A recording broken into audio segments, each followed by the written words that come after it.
Welcome back to Air Quality Matters. I believe we already have the tools and knowledge we need to make a difference to the quality of the air we breathe in our built environment.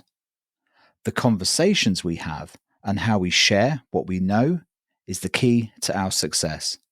I'm Simon Jones, and coming up, a conversation with Nels Anderson, Business Director at TSI.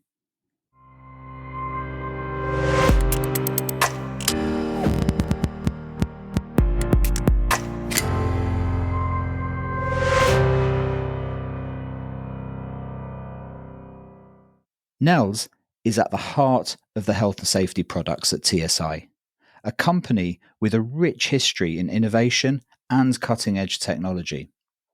TSI develops advanced instrumentation and software to measure and analyze the physical world with high precision. Its products range from particle counters used in cleanroom monitoring to air velocity meters and respirator fit testers. I was particularly interested to talk to Nels about this middle tier, near reference grade cohort of environmental sensors. Why? Because they bridge the world of low-cost sensors, something we talk about a lot here, and the world of academic reference grade measurement. In a way, they provide an insight into the technology to come and a window into sectors like occupational hygiene and health and safety. We discuss all of this, the coming together of sectors and the blurring of lines to come, his journey into the field, and much more. This is an episode full of insight and should be interesting to many of you. So thanks for listening as always.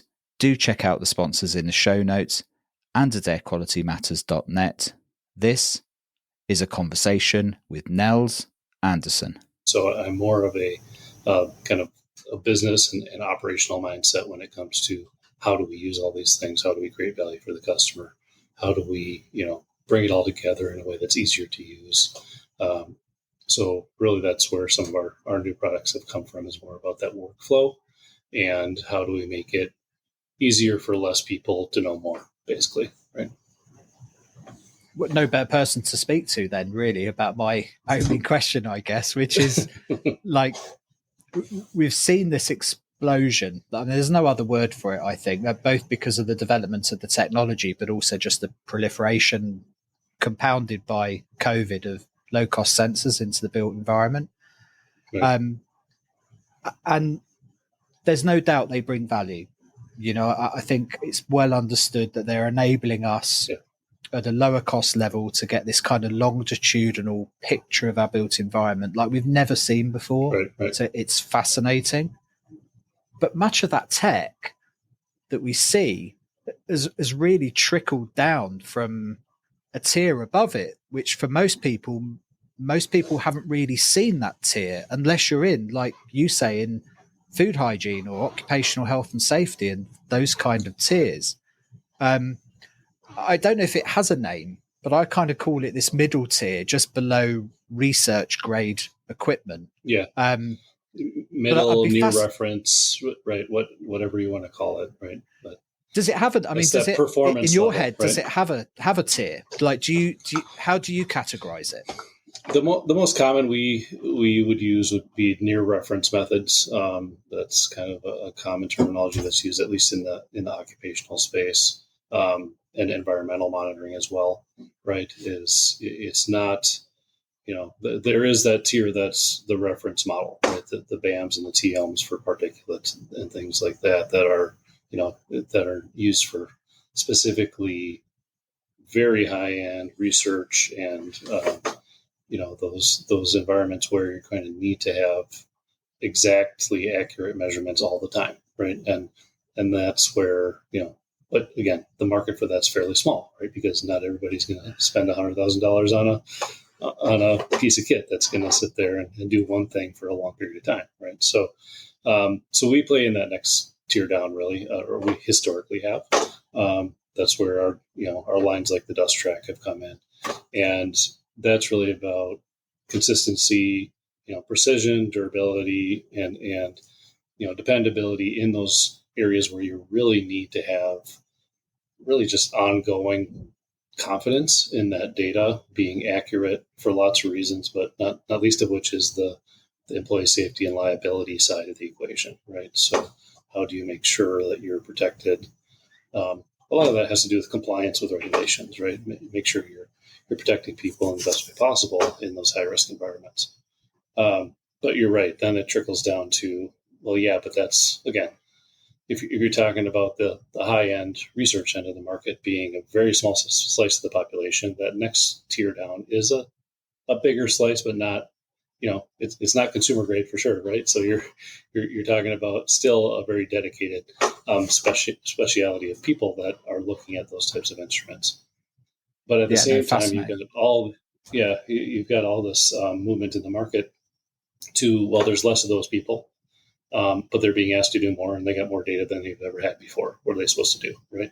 And that's where you get more into the low end, easier to use, more intuitive to operate, maybe more consumable from a sensor perspective, rather than calibrating and maintaining it for a decade. You maybe buy a new sensor every couple of years, right? So that's where you get down into that. Do I have a need, as a plant manager, to monitor some things in between when my IH can do it, right? Things like that. That's where you start to see it in the industry trickling down. And hygiene is people filling the gap between when they do their periodic assessments, right? And that might be continuously based, or it might be a survey that they do with, again, a lower set skill set staff member or something, right? That can operate these things, or they can just place them in situ and leave them. You said there's less of those people. What did you mean by less of those people? Genuinely, are there less kind of the occupational hygienist technical people? Is that a thing? There's a challenge with sourcing people. There's not as many going through those programs at the university level. So there's just a shortage, right? A lot of those, occupational hygienists, industrial hygienists are retiring. There's a lot in the baby boomer generation that have, decided to move on to that next stage in life, right? And so we just haven't. You'll see this too at university level and in a lot of the industry groups, that they're trying to recruit new people to be interested in this profession because it's just been slowly shrinking. So what that means also is, companies are also saying, well, I'm a high risk safety tech, not an IH, and I'll give them a little bit of training and hand them a device and tell them to get going, right? Which means, again, if they don't have a, postgraduate work in hygiene, it's got to be a little bit simpler to use, simpler to do reporting, simpler to analyze than it was, in the past, maybe for somebody that has had a lot of training on these types of instruments. So, or they might have an IH with a team of 10 safety techs across different facilities, right, that they need to also train and enable to use these types of devices. So that's where, again, low-end sensing can help fill those gaps where maybe you use them for diagnostics and triangulating where, point sources are coming from. And then you bring in an IH with more high-end near reference equipment and do more of a deep dive in that specific area, right? So for listeners, IH is industrial hygienist, I take it. Yes. Yeah. Sorry about that. No. I'm constantly have to try and remember. Sometimes we're talking to people that don't know all of these acronyms. I'm as guilty as the next person, so I try and remember IH or OH. If I use either of those, that's we know what it means. Yeah. And it must be a fascinating space to try and figure out what next looks like, because at the bottom up, there's that potential with better user interfaces and UX and low cost sensors that we can fill a void that I suppose at some point those professions were reaching down into and providing some insight on. Yes. But equally at the same time, you've got this supply challenge, as you say, because it's not easy to become an occupational hygienist or an industrial hygienist. I mean, there's serious qualifications. Like you really want to do it. like to go into that space. So I could Yeah, imagine it like a lot of absolutely. engineering, very hard to attract people out of pharma or computer sciences or some other technical thing that looks a bit more sexy at the minute. Industrial hygiene maybe doesn't have that pull it did. Right. But is your There's even sense been that talk of renaming because of that, right? What really? does this Oh, even mean yeah. to people? Oh, yeah, that's a Yeah. conversation that happens, right? Um, Yeah. yeah, sorry, go ahead. No, I mean, it's a sector that I think unless you're in it, and I'm not, to be frank, it's not a sector there's much understanding of. Right. Yet I can't imagine it's any less important of a job today than it was 20 years ago. Like No, we've and got more that's the technical interesting thing. built environments, more technical Mm-hmm. workplaces, more, like the old sense of industrial hygiene and industrial health and safety. Like, it would be silly to think that we've sorted all of those problems out, but people are still being exposed at an industrial level to pollutants as the same as they ever have been, haven't they? Absolutely, and and the role of the hygienist has expanded over time as well, right? So it's not like there's less work to do. Um, but no, there's just as many risk factors today, and there's more understanding of those risk factors as well, right? So, for instance, heat is a big one that receives a lot of attention now.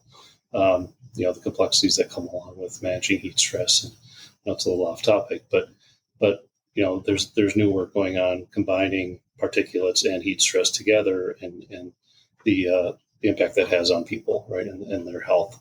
When those two things are co-located. In the past, those things were monitored separately, right?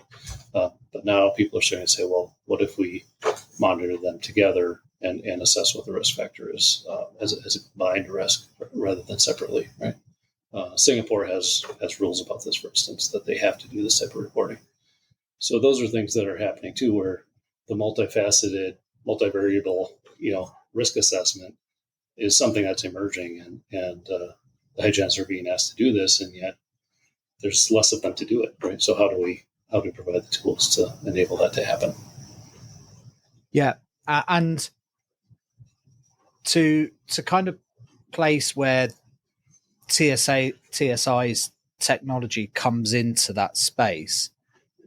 These people, these technicians of our built environment, hygienists of our built environment, are often working in a world, if I understand it correctly, where there are tolerances and thresholds of certain risks that need to be measured. Anything from noise to air pollutants to exposure to chemical, all sorts of things. Yes. And in that world, a hygienist is being asked to give an opinion based on detailed tests and measurements and approaches and well understood processes on whether somebody is above or below a lot of those lines, that your Absolutely. exposure values and whatever the terminology is. So it's a precise world and a complex world. You're going in to your result, and your answer means something. We're not just giving a fluffy, warm, like this is a healthy building. Like you have to give hard numbers in that world, don't you? So you need Right. equipment that can get you as close to that hard number as possible. Yeah, and especially those hard numbers have to be in the right location, right? So as you can assume, a huge industrial facility, there's a lot of different things going on there. There's no way that they're going to buy 40 of our dust tracks and sit them in every possible location and figure out exactly where things are coming from. They have to have the ability to kind of map out where the hot points are for any risk, right? And then figure out what to do about it, what type of mitigation they're going to go for.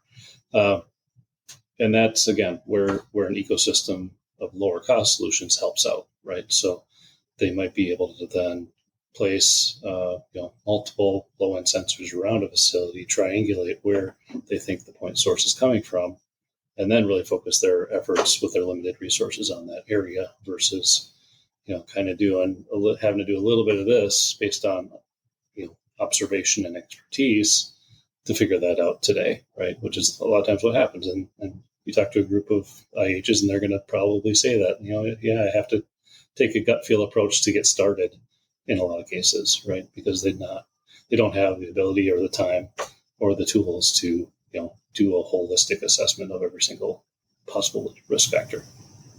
Yeah. I had Brad Prezant on the podcast earlier in the summer, and he's an occupational hygienist, one of the few actually with an indoor air quality specialty. And he was saying, in some environments, you know what you're looking for before you even go. It's a particular industrial process, and you're checking against dust levels from wood sawing or whatever it is. Like, it's a pretty given environment. But sometimes it can be very general, that kind of general workplace, sick building type. We think something's wrong with this space. We don't really know what. There's some real skill and nuance to that approach. You need to, like you say, maybe deploy lower cost sensors, do research and questionnaires and spend time figuring out what the sources could be. As he said, often you walk in the door within 5 minutes, you know what the source is before you even get up the stairs. But sometimes you don't. It can be quite fluffy and grey and nuanced, and that does require some skills and experience and expertise to unpack. And that's really where I guess with TSI, its ecosystem really facilitates that. It's that ability to deploy a range of solutions to start unpacking the problem of the space.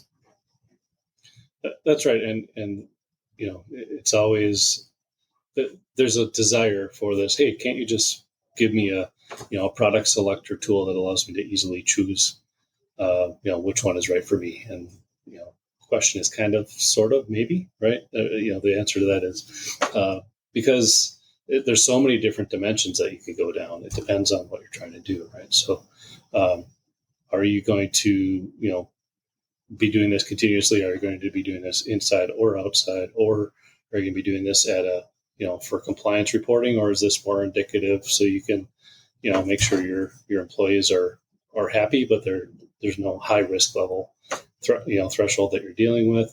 Or are you trying to do, something in a very high concentration environment that's going to drive you down a certain technology path as well, because some sensors just aren't going to work or live very long in some environments, right? So, it's a very complicated question to figure out which part of our portfolio or any other provider's portfolio to use because of all those different.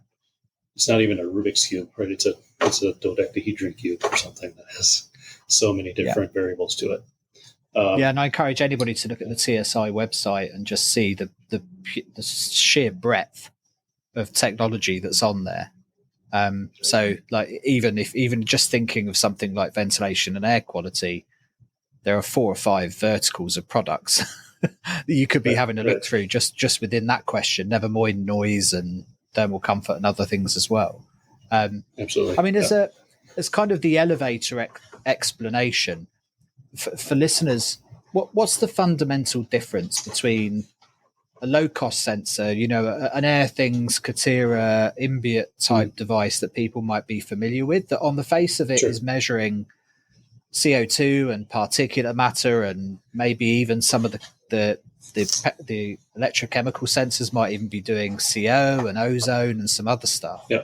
What's the difference between a 500 or 600 pound low-cost sensor and when you start getting into this near reference grade equipment? What fundamentally separates the two? Is there a way of describing that? I think, one is what is the load they can handle. That's definitely a big part of it, right? How high of a concentration can that sensor reliably measure? Another piece is calibration, right? Is it able to be maintained in the field and be credible for a long period of time or not, right? Or recalibrated if it needs to be. The other part is the part of the ecosystem. Is it a standalone, right? Is it kind of sit there and it measures that one thing continuously, or do you need it to be part of a broader data set, if you will? So it's connectivity, analysis, and reporting then is what you also need, right? and then the just the accuracy of the measurement itself. So even in the low cost sensor space, there are some sensors that are going to be more accurate than others, right? And then you move up to or precise, depending on how you're referring to it. And then you move up to those higher end types of laser optics based measurement devices, which can have reliability that's very tight to the reference method for long periods of time, right? So that's how much variability are you okay with in your process measurement, right? Or how much do you need to depend on that exact answer, right? So if you're measuring inside outside my door here in a cubicle environment where maybe plus or minus 5% for some sort of comfort index is not going to make a big difference to the team. But if you're in a manufacturing environment where plus or minus 5% in silica exposure is going to make a big difference because you're going to be over thresholds and people need PPE and things like that. That's where you see the change, right? It depends on that application. How big of a swing can you take in a short period of time? So there are several parts to it then, if I understand correctly. There's it's not one answer, I guess. Sure. It's a challenge. Yeah. As with all these things, so it's a kind of there's a hardware question. Is this sensor significantly more accurate, or does it in a different way to a low cost sensor? So there's the physical differences between the approaches of measurement or the accuracy or device, and as with all things, right, there's a trickle down in cost and accuracy with this tech, all the way from reference all the way down. And that ties to durability as well, right? Is it a 1 year sensor, consumable, or are you going to have this thing for a decade, right?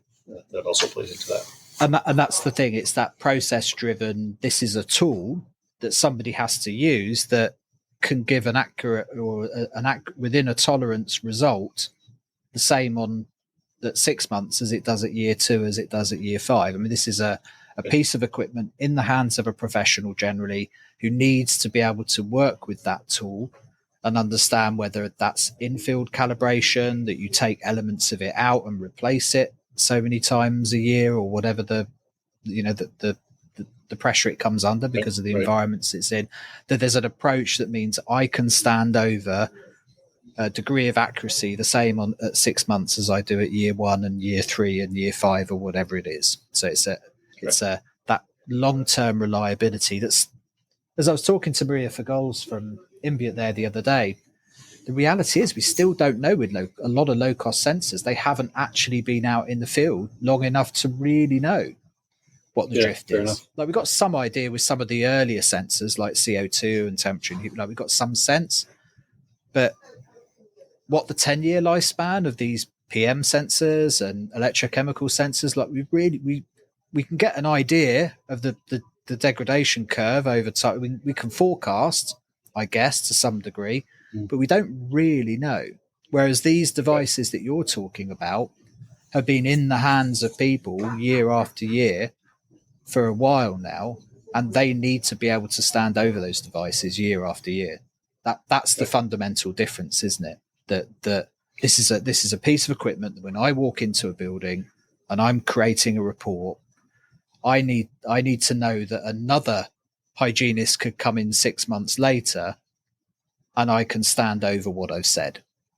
Yeah. Effectively. Exactly. It's the confidence in that data, right, is what's critical. Yeah. And again, not taking away from any, we use sensors in some of our products, right, that are on that lower end of the scale. That the key is to know when you have to do something about it, right? How often should you be replacing them? How often should you be calibrating or servicing if possible? Most of them are more replace than service, but that's critical as well, right? How confident can I be that this is doing as good as it can do in this environment that it is being put into? Yeah, that's a really interesting point, actually, that there may actually be not a massive difference in the technology, the hardware, but it's Excuse me. It's installed or part of that system or ecosystem in a way that you might treat it differently, that you might replace it every year, or that you can calibrate it in a particular way in the field that you wouldn't be able to with a low cost sensor. It can be a fundamental difference in use rather than tech, I guess. Tech, yeah, it can. Yeah, and I'm guessing you've seen a change over the last few years then in the whole kind of UX user interface experience with this hardware as well, because I imagine it was fairly rudimentary 5 years ago or so that poor sods were trawling through large sets of Excel data sheets trying to cobble stuff together. Whereas the last time I was with your guys on a stand in an exhibition somewhere, it was all getting a lot cleaner and fluffier for people to navigate and look at. So you're involved in that the same as everybody else is. The whole UX, UI experience for users is improved. Yep, absolutely. I mean, I think it's, gone are the days where, you build a product and you have a UX and UI design for that one product, and then you move on to the next product, and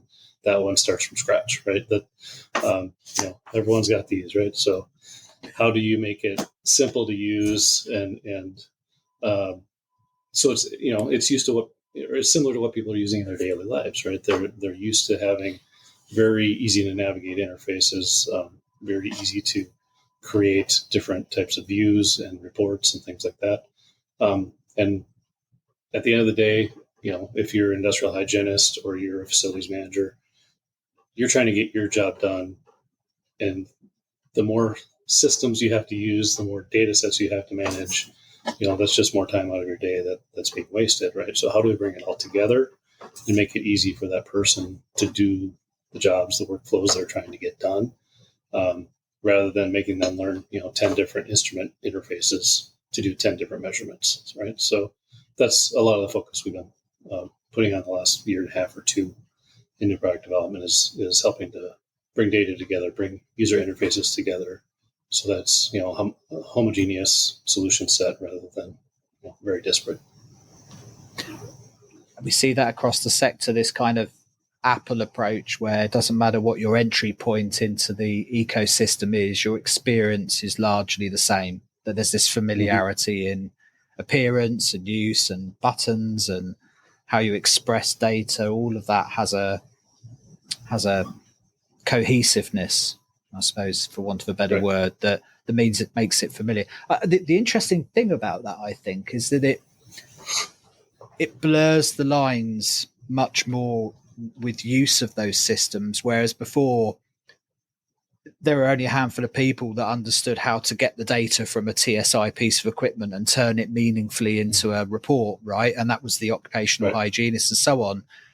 I mean, part of that strategically, I guess, as a business is you broaden your market, because all of a sudden less specialist people can gain insight where they wouldn't have been able to gain insight before. And I see even in the hardware a blurring of those lines. So you have like your OmniTrack system now, which is kind of starts to look somewhere between low cost sensors and this near reference. It becomes much more user friendly and everything's easier to deploy. And so like it's good because it broadens the market, but it also makes it, I suppose, in some ways, takes some of the specialism away from those specialists. That all of a sudden, facility managers and people with good basic technical experience can gain some insight where that wouldn't have been available before. Yeah, absolutely. I think I'll use a quote that one IH at one of our local chapter meetings said. He said, "Well, don't make it too easy," because he's a little afraid of. Everybody, he's a consultant, right? He doesn't want it to be too easy for him. But at the same time, there's, like I said, there's a resource shortage in this area. So, we'll talk to someone that's running a manufacturing plant and they'll say, look, I only have my IH consultant once every 2 months coming into my plant. I can't wait for 2 months to find out if something's going wrong. So at least this gives me, something to use in the interim. I'm not professionally trained in this area, but I can operate this thing, right? I can use these types of sensors. I can deploy them and at least have somewhere to point my professional to when they're here, right? So at least to check something out or know if a trend line is going up, right? So that's where we see this as well. So some of it is let's make it easier for the professionals that do this every day, and then some of it is, for those that can't have a professional in their facility every day, how do we fill the gap, right? Um, and bringing all the data together, right? So even the tongue-in-cheek comment from that professional, he's like, yeah, but if I can actually do this and also bring my dust track data into this same ecosystem, that helps me a ton. So this is great. Which is, the next step is bringing legacy data in to the same ecosystem with these other lower cost sensors. Yeah, and I bet there's very few specialists that actually enjoyed the data collection and the writing of reports, right? So what you're enabling them to do is do the good stuff more and the boring stuff less. Exactly. The anything that stops it becoming an 8-hour reporting writing exercise and all of that stuff is consolidatable and producible automatically, unless that was your bag, Yeah. which there are people that love that stuff, but most people Sure. don't relish the report writing day, I'm sure. So anything that speeds that we've up, heard that especially, consistently. yeah, for sure. So is that kind of where you see the direction of that industry then just generally going? Just the blurring of lines out into more technical disciplines with that data set and tools and equipment that increases your market and speeds up and facilitates the specialists, the occupational hygienists and industrial hygienists, and makes their life easier. Is that the kind of general trajectory you see in the sector? I think that's true. Yeah, I think in general, like I said, their role is expanding as well, right? So 10 years ago, they might not have had to do anything reporting on ESG, for instance, but now they do. They have to feed information in on environmental risk factors into those environmental social governance reports and things like that. So they're as they're expanding into those other types of responsibilities, they got to find time somewhere. So a lot of that is how do we make the workflow, the 1 or 2 days a week that they spend writing reports behind the scenes, how do we make that 1 day, 4 hours, whatever it is, right? So that they can actually spend time on the more value added things that are, training people and intervening in the risks that, might actually harm people every day. So yeah, I think that's true. I think that's in general also what you'll see in the industry, not just at TSI, right? Is people working towards how do we make systems integrate better? How do we get data sharing across different systems, integrate data from one to another, all those things, right? Just like you've seen in any other part of the market. And looking downstream at the kind of the low cost sensor market, do you keep half an eye on that? And I mean, I know you've got, I wouldn't call it a low cost, it's a really good multi sensor that you do, but do you keep half an eye on that section and see what's working and what isn't? Is there stuff to learn from the bottom up for you in that tier, that in usability? Oh yeah, absolutely. Yeah.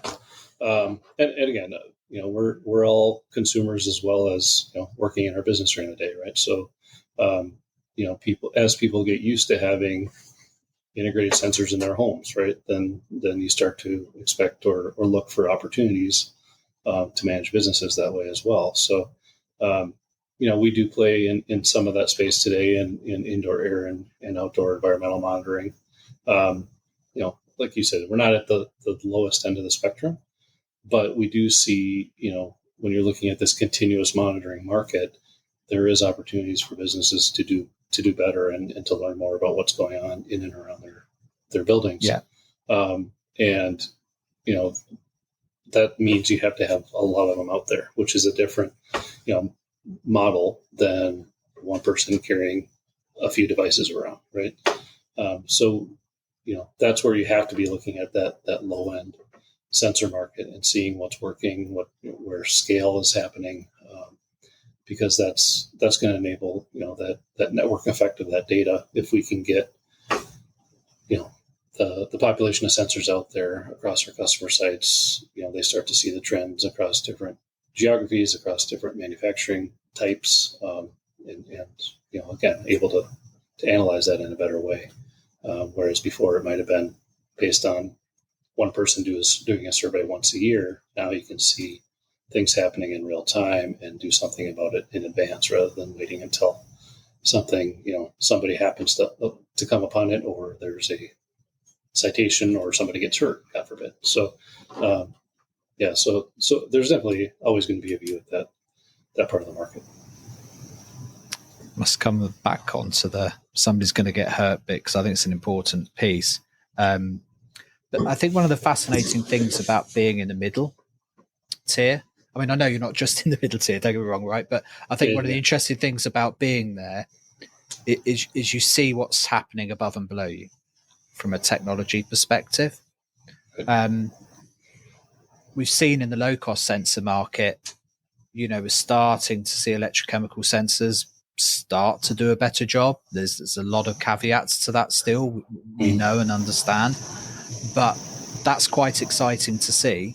I've just been seeing a low-cost formaldehyde sensor in my office here doing a pretty good job, differentiating, and not a lot of cross sensitivity, and starting to get interesting now for the first time. Some of this tech, like if you were in the low cost sector looking up, what should we be excited about, do you think, that's trickling down now when it comes to hardware, calibration, software? Like, do you see some interesting developments or lessons you're learning that are starting to trickle down into that sector?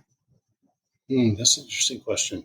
I guess I would say if like what you're saying, if speciation gets good enough where people can count on it, I think that's interesting, right? I think, the ability to distinguish specific gases very accurately, there's a reason that people have to take samples of these risk factors today, right? Because that's the only thing that compliance-wise is trusted, right? So those types of things, if that technology advances, I think that the market would embrace that. Other than that, I think it's all about the analytics, right? What are we going to do with all this information that's coming at us now, right? And how do we look at them in combined ways rather than just right, wrong, or indifferent? A lot of people are laser focused on a specific solution. And even at TSI, right? When you look at things combined together that you always had the solution, but you never combined them before, you learn new things. And I think that's where potentially the low end part of the market could see us going, right? The thing I'm fascinating to see trickle down from the middle tier is the understanding on long-term usability of products and calibration. I think there's a lot of unanswered questions generally in that space. We're seeing a lot of subtle shifts with standards like Well and others trying to wrap their heads around that to some degree. Because A, the technology is moving forward quite quickly, but B, so there's more trust, I think, than there would have been even 5 years ago in some of the stuff that they're seeing. But there's a lot of dangers in that as well. And so I think that for me is the interesting thing. Is there some well understood routes and pathways that the middle tier can trickle down to the lower tiers about how we stand over the long-term accuracy of these devices, or find practical ways to understand the limitations in those spaces? Because you've had to work through that years and years ago. So, I'm sure it's quite clunky to begin with, but yeah. I mean, you have to have confidence that data is accurate for that application. I'll call it, right. You need to have, how much variability am I going to allow for this specific application? And then if you might be pushing the limits of that application with your technology, then you have to deal with it, like we said before, from a process perspective. Well, the sensor's only going to be good for 6 months in this type of application, so we're going to have to pull it out and swap it out every 6 months, right? Those types of things can be done, but then it gets to be the clunkiness of the solution, right? Comes into play. And does that mean I pull it out and recalibrate it, or does that mean I have to send it in, or does that mean I throw it away? Right, all those things are an option, but yeah, at least the occupational market is going to require that. It's just there's no way around it, right? You have to be confident that that data is saying I'm going to be okay by putting people in this environment, or I'm going to be okay putting them in this environment with personal protective equipment, or I have to do engineering controls or whatever. But I need to be confident in that data to start with in order to develop that action plan, right? And that's where you can't have too much volatility in that data. Yeah, and I think one of the interesting things we'll see from the no-cost end is an evolution of the customer base as well. To be fair, most of the sensors have been deployed to date in flagship buildings. So mostly it's been an exercise in just rubber stamping what was always going to be a good environment anyway. But as we increasingly see the deployment of these sensors into the broader, longer tail of real estate and non-residential spaces, and residential, to be fair, we'll start to see more problem buildings. And there it's about understanding what the purpose of those sensors are. It stops becoming just a rubber stamping of this is a platinum building to workflow generation. Like what's the actionable insight from the data that I'm seeing? And I think that's interestingly where there's going to be more demand, I think, potentially downstream for these professionals, because I always use the analogy, and I have to come up. You might be able to help me with a better analogy for the middle tier, but I've been kind of using this analogy of the low-cost sensor market as kind of the health wearables of the medical market, in that they tell you patterns and some interesting things about your heart rate and your sleep patterns and maybe even your blood pressure. But at some point, you're going to need to go to the doctor to get a blood test and an ECG and to find out what's really going on, right? So health wearables have always been about providing you with actionable insight to do something when you need to, or telling you that everything's great. Most of the people that wear health wearables are all bloody healthy, you've noticed, right? So it's a bit like that in the built environment. So it'd be interesting, like the occupational hygienist is kind of your general practitioner of the built environment. That's my kind of loose analogy. So I'm wondering where the middle tier sits in this broad health analogy, that maybe it's your fitness coach has professional equipment that actually does your blood pressure that's calibratable or whatever it is, like that, or can take an ECG and something, right? There's these middle tier of practitioners that have a more detailed understanding of the data that they're looking on beyond what you're wearing on your watch, that can provide that insight. I think that's a good analogy. I think some nurse practitioners might argue they know more than the doctors, actually, in some cases. But no, I think in both analogies that's true. Yeah, I think you're right. Yeah. So because they use that equipment more every day or whatever it is, right? So, but yeah, I think that's fair. I think there's and then at some point you got to escalate to that MRI machine, right? And you got to go all the way up and get the high end. All the way to the consultant. So, at some point. Yeah, exactly. So I think that's fair. And again, even in that that middle tier where you're your general practitioner, they've got a lot of patients to see every day, right? And so how do they enable the workflow to get through all those patients, right? And it's kind of the same problem, right? We need to make sure that we're providing efficiency throughout that day, so the high value added items can be addressed and not the low value ones, right? Or just get them done and off the plate. Yeah, that's really true.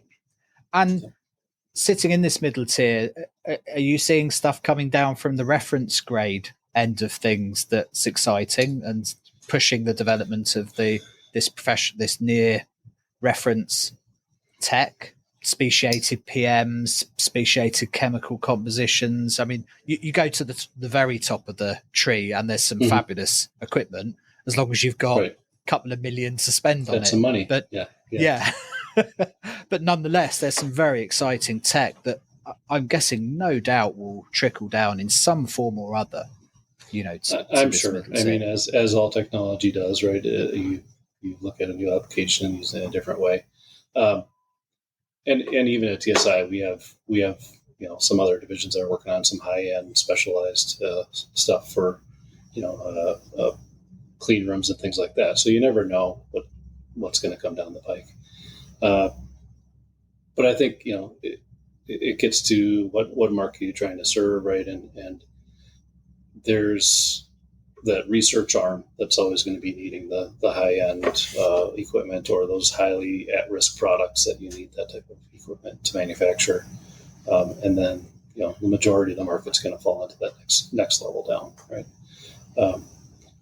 So I think the key thing for us is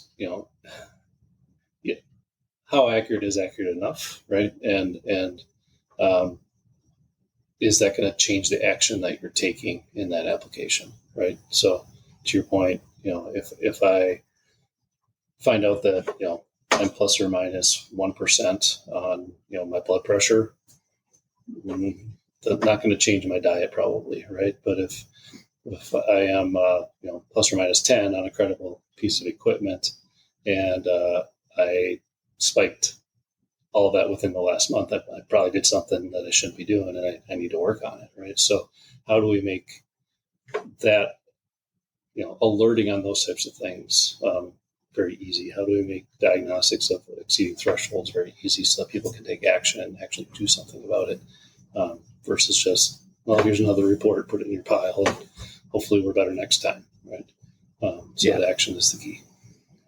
Yeah, I suppose a little bit the difference between the lower tiers and the middle tier is a sense of perspective. A lot of the lower tier stuff has been driven by the art of the possible. We've been putting, because we can, we can now measure PM, so it's in there. We can now measure formaldehyde, so it's in there. And then learning and developing how to get that cost down and find innovative ways to generate actionable insights from something that has less tolerance of accuracy than perhaps the middle tier does. But it's a fundamentally different approach. It's about trying to find ways to create value out of that tech.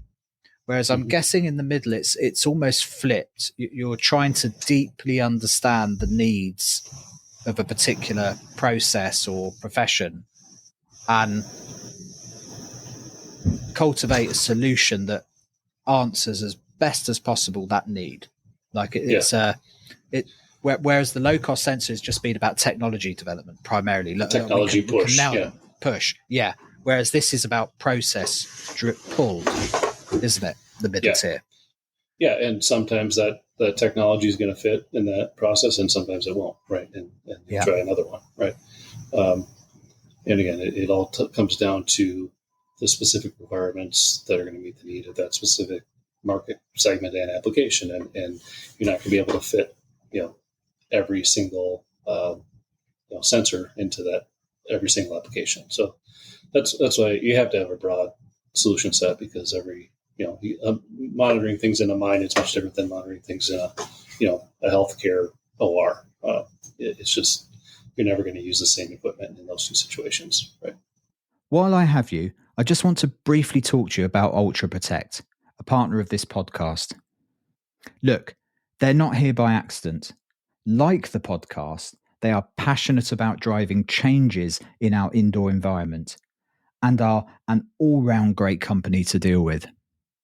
Ultra Protect provides cutting-edge technologies and services focused on air quality and dust management. They have years of experience in the industry and a team of people I have leaned on many an occasion for advice and insight. From continuously tracking air quality to specific sampling, they analyse and provide actionable insights in the built environment. Specialising in dust management, they provide amazing products and services that minimise risk and improve environments from construction sites to offices to manufacturing settings, through to solutions around ventilation aimed at improving the environment in the long term. It's a company well worth checking out. There are links in the show notes on airqualitymatters.net and, of course, at Ultra Protect UK. Now, back to the podcast. Maybe explain to people a little bit about TSI. Have you drunk fully from the TSI Kool-Aid at this point? Like, are you fully TSI? I'm 3 years in, so 3 years in. Okay, maybe not completely yet. But it's got a fabulous history, TSI, in this space, doesn't it? I mean, it goes way back. Yeah. So in this space, I don't even know when the first invented technology was, but it basically founded on detection technology similar to the base technology we're talking about now. Right, it was the main founding product for TSI back in the 50s. But then Casella, our counterparts across the pond, they go all the way back to the invention of the mercury thermometer with Charles Darwin as one of the first customers. Right, so huge amount of measurement expertise on both sides. But yeah, I mean, again, this is a foundational part of the core competency of TSI is how to measure small things very accurately, right? Is the basics of it. Yeah. And do it in a way that allows it to be applied in a use case in industry, right? Not just in a lab, right? So, we continue to push forward on new ways to do this. But again, a lot of times we're looking at technology that's happening outside, and we do technology development inside and see how they match up together, right? And you brought up OmniTrack earlier, so I'll bring that up. It's the core technology is really about leveraging some sensors that are well known in the marketplace and some that are proprietary, and also bringing in the ecosystem of the rest of the TSI information from other instruments, right? So it's really about how to make it all easier to use together, and that's a lot of our focus right now is again the UX UI experience that takes. Maybe we'll invent a new way, a new photometer in the next year. Maybe we won't. It just depends on what the application needs, and is that difference in that technology going to add value to that end user or not, or is it more important to work on other things, right? That interface and data analysis. So, what do you think pulls people to TSI above others? Well, I mean, what's its DNA that effectively makes it the market leader in this space? I mean, I think we've talked about it a lot of times on this call, but the confidence in that this information is going to be accurate, that I can rely on it, that it's we're going to have durability, so that I can leave this thing in a harsh environment for a long period of time, and it's going to continue to kick out the right information. I think that's a big thing we hear over and over when we talk to people. Oh yeah, I've used that thing for 10 years. I guess I'll get a new one. But it's very much a confidence in the data is what people are interested in. It's take that worry, I guess, out of the equation, right? Because when you think about it, most of our legacy users they're not like this sitting in an office environment every day. They are out hitting different facilities. They're on the road. They're doing different things. If you lose a day because your equipment went down in Cincinnati and you're supposed to be in Columbus the next day, that messes up your week, right? you're not able to move on to that next visit, the next consulting job, whatever it is, because your data set was messed up and you have to start over, right? So that's very important is making sure that it's dependable, it's reliable, it's accurate, again, for that specific application. And then if you're, needing to do multiple different parameters, that you have a tool set that allows you to do that too, that you can expand and meet the need as you identify risks. So that's another part of the TSI proposition, I guess, is that we have a very broad portfolio of solutions. I must look up your tagline, but it must be something like "We measure lots of stuff really well." Basically, I think that's what's hard to appreciate for a lot of people is that there's an escalation of environmental risk, and at some point, you've got to be able to put a hard number on something. Like it always gets there, when these work processes escalate over time, at some point you've got to stand over something.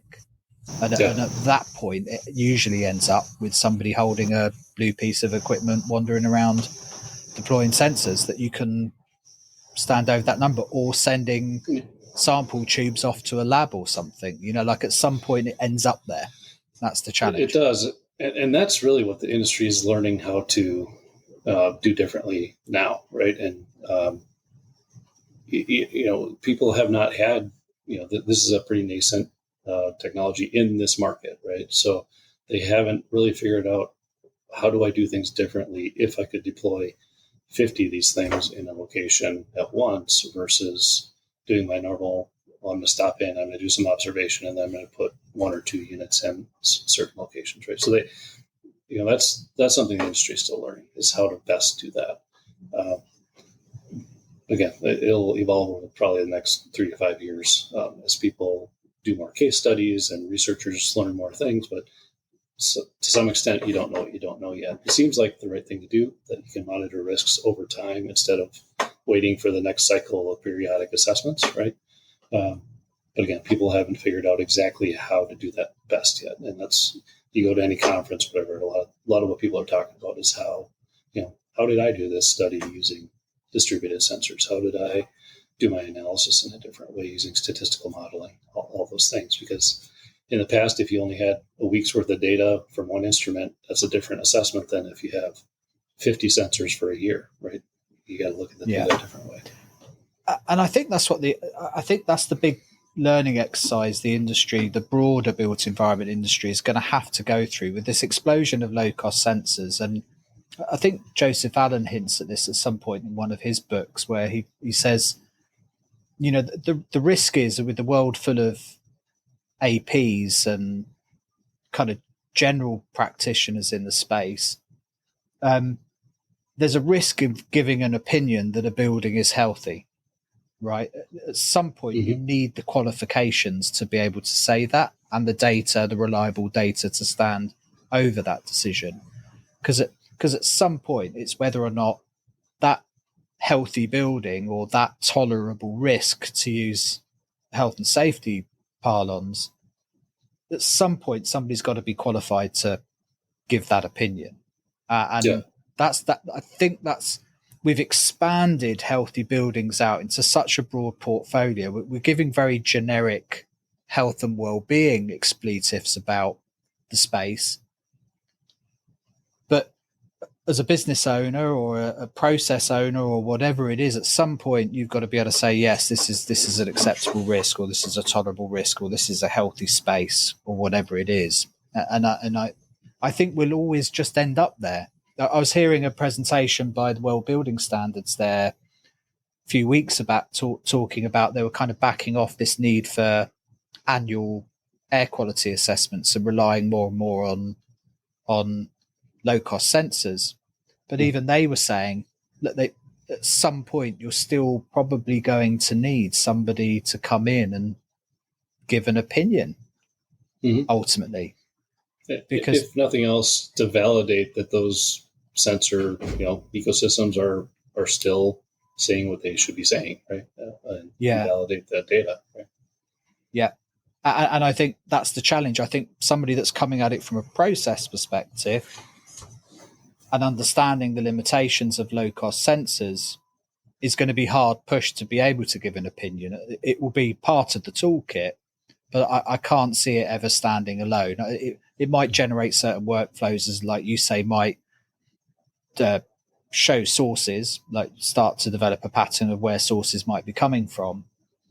But ultimately, at that point, then you're going to want somebody coming in, and that will be the interesting part. And God knows how we're going to do that without enough occupational hygienists, industrial hygienists, to be frank. Yeah, well, unless maybe we can we'll invent address that shortage. Yeah, maybe there's a whole new tier that needs to pop up somewhere in between them. I don't know, but like somebody's going to have to do it, and it's not going to be the people that are managing the low cost sensors. It's not that level. It's not a accredited professional kind of level, AP type level. It has to. I think you're going to need some kind of degree qualification Yeah. to be able to give an opinion. Because you won't be able to get the professional indemnity to say something meaningful. I think that will be the hard reality. You couldn't get the professional indemnity to stand over a healthy building as an AP, frankly. Right. That makes sense. No, I think you're right. We're all going to have to comes figure down that to out. insurance eventually. Liability, yes. For sure. Yeah, for sure. Yeah. How did you end up in this space, Nels? What was your kind of journey to here in TSI? Yeah, so I mentioned I was kind of in the food safety area. So I was at Ecolab for a long time, almost 11 years. Oh, wow. Managed a lot of different segments and verticals there, but really, ended up in the beverage and brewery processing segment there for quite a while, and then was asked to kind of step in and take over a digital offering that we were putting together. So kind of moved from that consumer, cleaning and safety products to how do we take the data that's happening in all of those, facilities around the world, beverage and brewery manufacturing facilities, and help those customers do something with that information to produce more efficiently, safer, healthier, better resource conservation, all those things.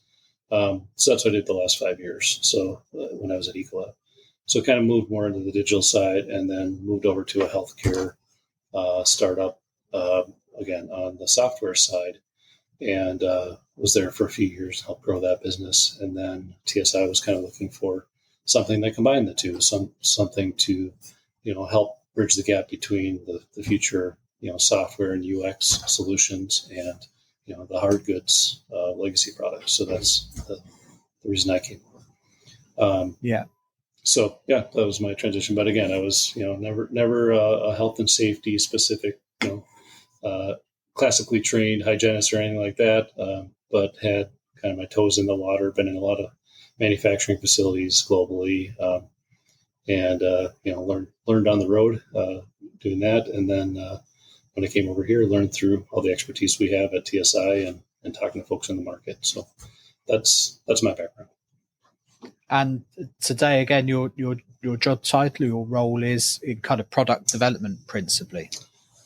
Yeah, it's business director, which again is kind of it's a cross between, I'd call it at other organizations a kind of a VP of product and a division manager, if you will. Yeah. So kind of P&L responsibilities for the division, but also product and new product development responsibilities. I mean, I've always been from a commercial background, and I think the interesting thing about having one foot in the sales pipeline, as it were, is that it sharpens your pencil when it comes to product development and having stuff that's fit for purpose and does actually create value for the customer, which is what this is all about. I mean, none of us make, your case, blue boxes for the fun of it. It has to have value. So it's that, and that's where the bleeding edge of this stuff is, I think, is in that UX, UI, value generation for the customer piece, because the technology will move as forward as it does. Mm-hmm. But there's some real innovation, isn't there, in how we take that data and that information and present it in ways and do stuff with it and create ecosystems with it that has value. That Absolutely. I imagine is quite fascinating in your sector, because you've got so many different types of customer. Like how you do that must be fascinating. Fascinating is one word. Challenging is another. Yeah. Yeah. But no, you're right. I mean, if you think about, I'll just pick one of our other, products that people might know, the Port Account, which is a respiratory fit testing device.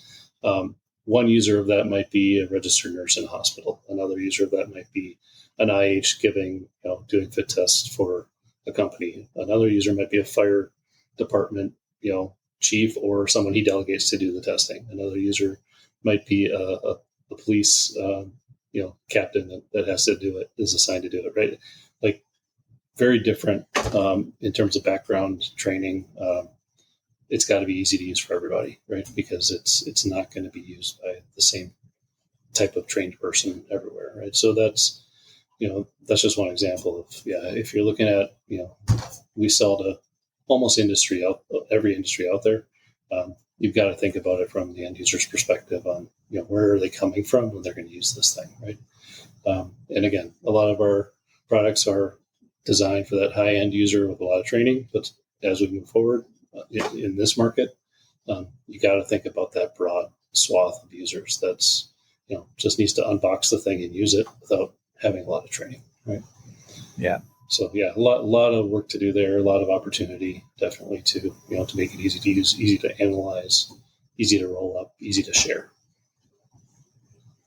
And are there some kind of big overarching themes or trends that you're seeing in the sector, the users of your equipment, that you can point to? I mean, is it like you say, uniformed ecosystems? Are you starting to see interest in things like the use of AI into your type of tech? Like, where do you see the big trends over the next few years?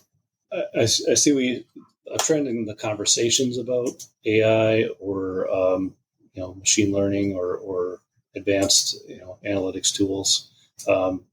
In practice, they're not used very much yet. I think it's early on.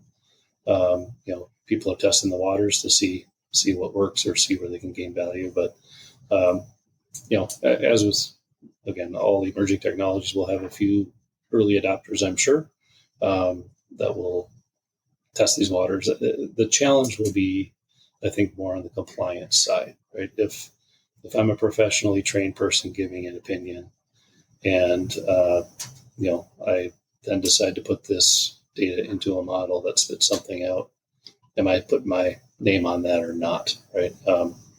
And if there's legal liability or compliance liability or what have you, how does that come into place? So there's a lot of unanswered questions, I think, especially in regards to how regulatory works with these type of tools. But that doesn't mean we won't be trying them. It just means you gotta work through all that.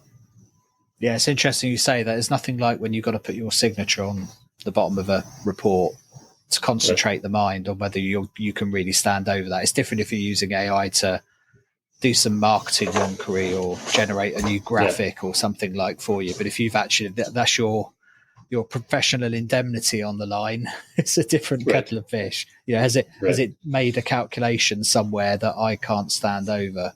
That's a big question. And if something goes wrong, then what happens, right? Where does the liability fall? So back to that word again. In my world and the world a lot of my listeners are in, a lot of it is low-cost sensors, back-end black box algorithms, generating actionable insight and so on.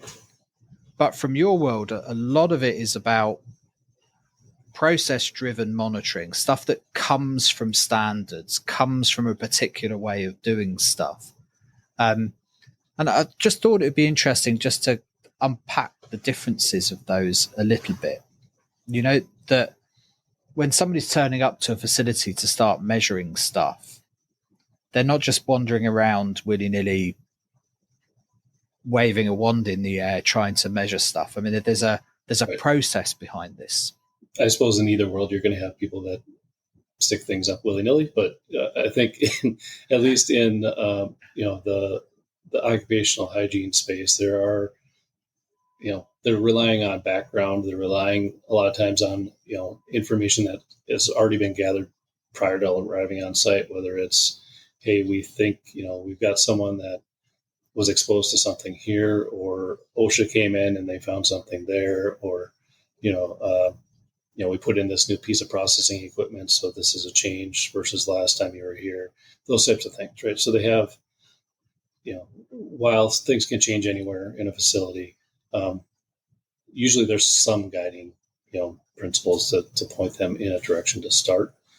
And then they just have their professional experience nose on them to sniff things out as well, right? So whereas I think you're right in air quality, well, where do I stick this in this cube farm out here? I guess I'll put one there and there because there's wall space. I think, again, this is going to happen with continuous monitoring in hygiene as well. I think as we have the ability to put more of these things out there, people are going to come up with best practices or worst practices that don't work, and that's going to get shared with the industry, and people are going to learn.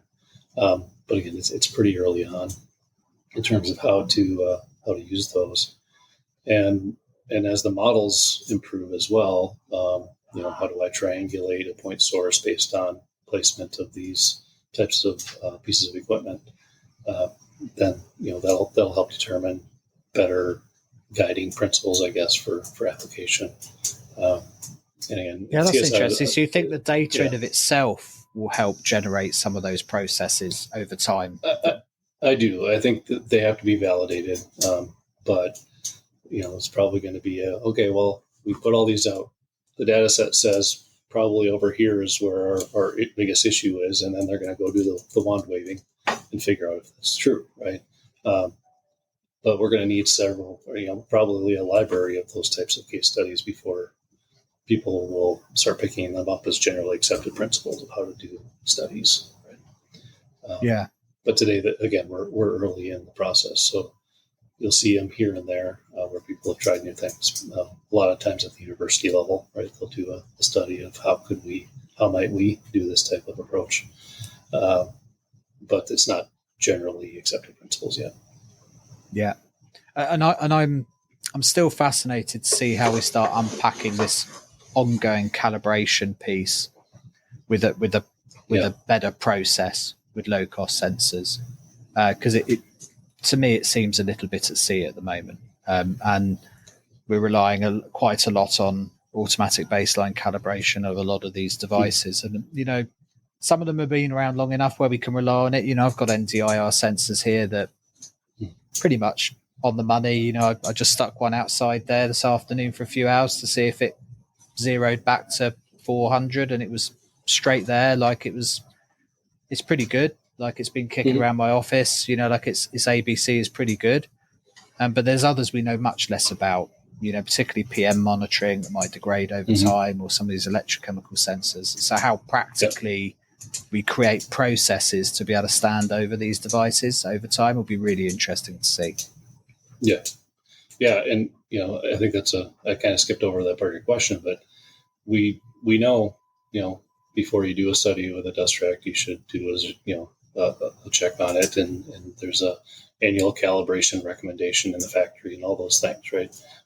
So those are kind of known quantities. And, but with a electrochemical sensor, for instance, if it's in a certain type of environment with high humidity versus low humidity or something like that, like the rate of decay could change. So how do you get to that credible data, right? And what are the checking processes that need to be in place so that you can say, yep, this is good enough for my application, and I've somehow validated that, right? That's all TBD, I think, in a lot of cases. Yeah.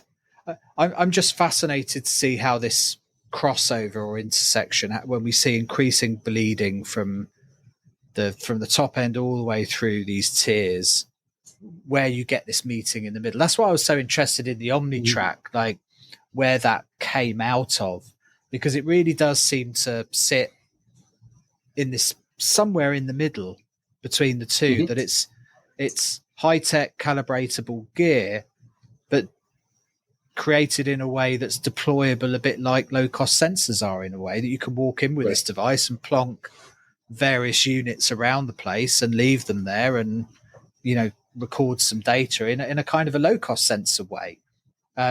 So you obviously saw a market for that, in that there's kind of bleed now between the two sectors. There is, and again, this gets to the 20 question flow chart to try to figure out what your right equipment is, right? But the application for that could be, that's going to satisfy the needs that this customer has all the time, and so they're just going to use OmniTrack, and it had the 5 sensors that they need, and they're good to go. But then a different customer set might say, we're going to use that as our point source location tool. But then once we identify, PM is really bad in this area, we're going to put a dust track there, and now we can combine all that data into one location. And then you might have another customer that's like, well, I only have a IH consultant here once every 2 months or once every year, I'm going to buy one of these and have a safety tech use it. And guess what? It operates like a smartphone, so it's not a big training hurdle for me, for them to get up to speed with it, right? So I think there's multiple different reasons why that solution came to be in that form factor. And then to your point, you could also use it as almost like a low cost sensor network and put 10 of these things in an area and monitor things over time too. So it's very flexible design, based on a lot of different market needs we are hearing. But again, meant to be either supplemental or standalone to what other equipment people need, right? So, are you seeing some clear use cases for it boiling to the surface? Because it did intrigue me. Yeah. I'd encourage people to go and look at it on the website as well, because it is unusual in its makeup.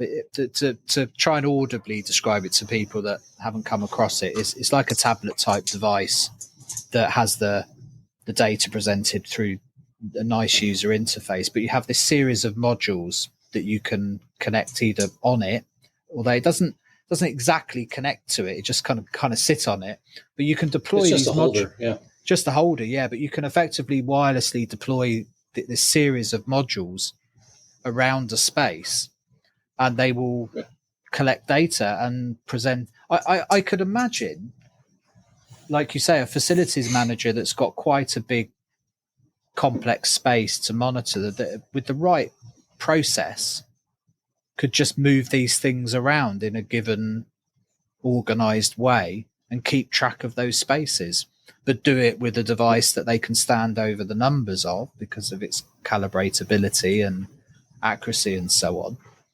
But it's deployable easily enough that it's not going to require a specialist to do it every time. Yeah, those are the main use cases that we've been hearing customers talk to us about, right? Is we've either got this, this area and we're not sure what is going on, so we want to put multiple different types of modules out and measure that whole area in one location, but 10 different parameters, right? So from LHI, CO, all the PM, all into one report, which is again part of what makes it easy to use. Is now all that information is easily imported into a single report, and you can compare it side by side instead of having different devices and having to compile it yourself. So that's one of the main use cases. The other one is, well, I want to do an assessment of this one risk factor, but I want to have multiple data points done at one time. So instead of coming in with one device for one day over here and then the next day over there, I can do multiple locations at the same location with the same time scale, and I can compare those things, right? So it's really an efficiency play for those people. Yes, that efficiency play again, speeding, less time moving sensors around the place and having to reset the report every time. Like you just deploy 4 or 5 of these devices around and bang, you get all that data coming in to one device, one report. Yeah, interesting. Absolutely. Yeah. No, that's cool. The other part of it too that we've heard on top of that is, and by the way, I'm going to have my safety tech do that, and I'm going to be at another site, and I can view that online while it's happening, instead of having to wait for that safety tech to compile this information and send it to me, right? So that's the other the kind of remote connectivity piece of it is very valuable to some people too, especially with big teams or multi-sites. I was fascinated to ask you, I don't know if I asked this the last time we spoke, but did TSI see a massive uptake in interest in your technology as a result of COVID, a kind of a false blip, as it were? And have you had to go, like everybody else, had to go through this post-COVID period of trying to figure out which way up the world is now from an interest in environmental monitoring? Or were you immune to that to some degree because of the types of professionals you were dealing with? No, I would say we definitely felt a change happen during COVID. Yeah. So, and again, we have a diverse portfolio of products. So some interest went up, some went down. It was just, depending on what area of the market that was serving. again, on port account, which tests the fit of respirators on a person. Obviously, that one had a blip, right? On the aerosol monitoring side, we did see some increased interest on more of the building side and less focus on the exposure side, actually. So, which has kind of reset after the pandemic. But yeah, it was interesting. I think there is a new baseline, right? So I think overall, it it drove the market up in terms of what we want to monitor on an ongoing basis. But obviously, we're not up at the pandemic levels in terms of on the respiratory fit testing side. Yeah, it's a nice way of putting it, actually, yeah. that you've seen the baseline shifted up. Yes. But it's fallen back from COVID, but the baseline is higher than we were in 2020 kind of thing. Yeah, 2019. Yeah. Yeah, so, interesting. Yeah, so, we'll, yet to see how long that holds, if we hold that or if we see another up or down. But yeah, I think overall it was, I think, just good for the industry to get more exposure to what is happening inside of buildings, right? Yeah, no, yeah, I couldn't agree more. Yeah, just hopefully we can continue now. I do get the sense we're still, and others have said this on the podcast, that we're still riding the coattails a little bit of the environmental energy type industry. We're air quality in the built environment isn't quite standalone yet, but it's not far off. I think that's so it'll right. be interesting to see where it goes. Nels, look, it's been brilliant chatting to you this afternoon. I really appreciate your time talking me through this sector. I think it's a really interesting sector. I think it's fascinating that occupational hygiene and industrial hygiene is where it's at the moment. It'd be interesting to see how that progresses. And for those that are interested in your technology, I encourage you to check out the website. It's a treasure trove of information, so always worth checking out. Nels, look, thanks a million for your time. Really appreciate it. Great talking to you, Simon. Really appreciate your time as well. Thank you. Thanks for listening. Before you go, can I ask a favour? If you enjoyed this podcast and know someone else who might be interested, do spread the word and let's keep building this community. The podcast was brought to you in partnership with 21 Degrees, Lindab, ACO, Ultra Protect, and Imbiot, all great companies who share the vision of the podcast and aren't here by accident. Your support of them helps their support of this podcast. Do check them out in the links and at airqualitymatters.net.